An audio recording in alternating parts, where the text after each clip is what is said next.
आप सभी को जय मसीह की। परमेश्वर का धन्यवाद हो आज एक और अच्छे वचन से आशीषित होने के लिए। और बहनों भाइयों, आइए आज हम बात करेंगे श्राप के बारे में कि बाइबल श्राप के बारे में क्या कहती है और हम श्राप से कैसे बच सकते हैं। जैसा कि आप बाइबल में देखते हैं कि बाइबल में तमाम तरह के श्रापों का विवरण है, यानी कि पीढ़ियों पे श्राप का भी विवरण है और अनेक पुस्तकों में इस बारे में मिलता है। और बहुत से लोग परेशान रहते हैं कि हमारे ऊपर तो पीढ़ियों का श्राप है, पीढ़ियों का शाप है, हम कैसे इससे छुटकारा पाएंगे। तो बहनों भाइयों, बाइबल हमें बताती है कि जब हम श्राप में होते हैं तो उसका सबसे प्रमुख पहचान ये होती है कि परमेश्वर की आशीषें मुझे और आपको मिलना बंद हो जाती हैं या हमारी आशीषें बहुत धीमी हो जाती हैं और तब हम बहुत परेशान हो जाते हैं। और श्राप समझ लीजिए जस्ट लाइक ऐसा है जैसे आप मेरे पीछे ये झाड़ियाँ देख रहे हैं और इन झाड़ियों ने तमाम अच्छे पौधों को दबा लिया है और हम लोग देखते हैं कि यहाँ पर पूरा सुनसान है और किसी भी प्रकार का कोई उपज यहाँ पर नहीं हो सकता जब तक कि इस झाड़ियों को हटाया ना जाए। इसी तरीके से मेरे और आपके जीवन में यदि श्राप है और वो श्राप ना हटे तो मैं और आप बहुत कुंठित रहते हैं, बहुत परेशान रहते हैं और उस श्राप के साए तले हम अपने आप को बहुत अभिषिप्त महसूस करते हैं कि हमारा कल्याण कब होगा। लेकिन बाइबल मुझे और आपको बताती है कि प्रभु यीशु मसीह पर विश्वास करने से हमारे सारे श्राप हट जाते हैं। आइए इस बारे में हम एक आयत देखेंगे, बहुत सुंदर आयत है। यशायाह की पुस्तक उसका 49वां अध्याय और उसकी 24वीं आयत। और यहाँ पर ऐसा लिखा हुआ है, क्या वीर के हाथ से शिकार छीना जा सकता है? क्या दुष्ट के बंधुए छुड़ाए जा सकते हैं? यशायाह नबी की पुस्तक में यहाँ पर एक प्रश्न पूछा जा रहा है कि क्या वीर के हाथ से शिकार छीना जा सकता है और क्या दुष्ट के बंधुए छुड़ाए जा सकते हैं? तो इस वचन का जवाब मैं देना चाहता हूँ कि हाँ, ऐसा हो सकता है और बंधुए छुड़ा जा सकते हैं। लेकिन यदि हम अपने जीवन में ऐसा कार्य करते हैं कि अपने माँ बाप को ही मान लो श्राप दे देते हैं, दूसरों को श्राप देते हैं, दूसरों को कोसते हैं, तो आप ये जान लीजिए तब हम आप श्राप से मुक्ति नहीं पा सकते।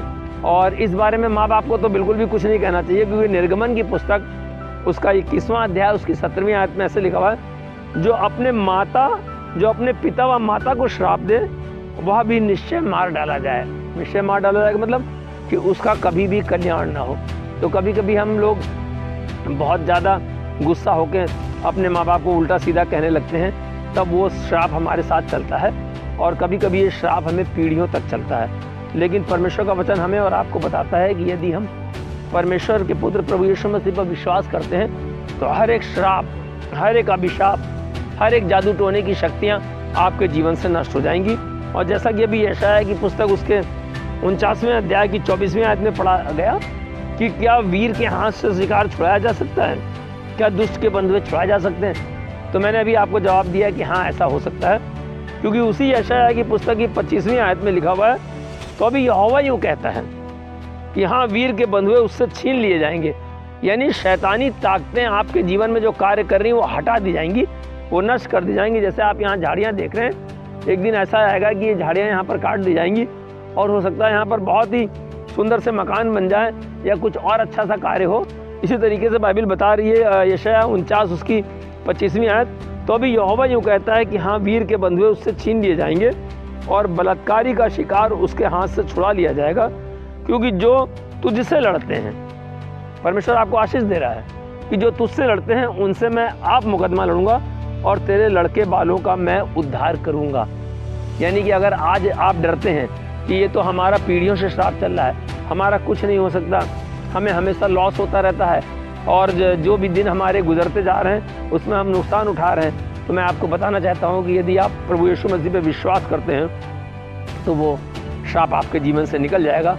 और इस बारे में कुछ वचन हैं जो मैं यहाँ पर आपको बता रहा हूँ, उन वचनों को अगर यदि आप मनन करेंगे तो आपके जीवन से पीढ़ियों का श्राप भी निकल जाएगा, क्योंकि जब आपने प्रभु यीशु मसीह को अपना लिया तो आप प्रभु यीशु मसीह में नए हो गए।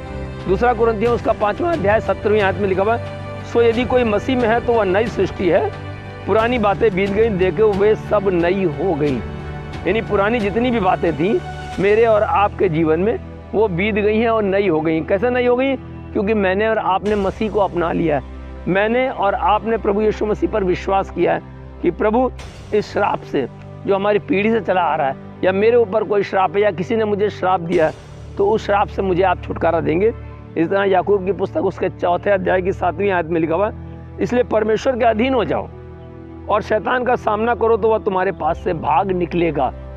यानी यदि हम परमेश्वर की अधीनता में आ जाते हैं तो शैतान की तरफ से जो भी हमारे ऊपर श्राप है, और जब हम परमेश्वर की अधीनता में आते हैं तो शैतान हमारे सामने से भाग निकलता है, क्योंकि हम उसका सामना करते हैं। सामना कैसे करते हैं? अपनी प्रार्थनाओं के द्वारा, अपनी दुआओं के द्वारा। हम सामना कैसे करते हैं? हम शैतान की चीज़ों को ना अपना के, हम परमेश्वर की अच्छाइयों भलाइयों को अपना के उसका सामना करते हैं, और परमेश्वर का वचन बता रहे कि तुम्हारे पास से भाग निकलेगा।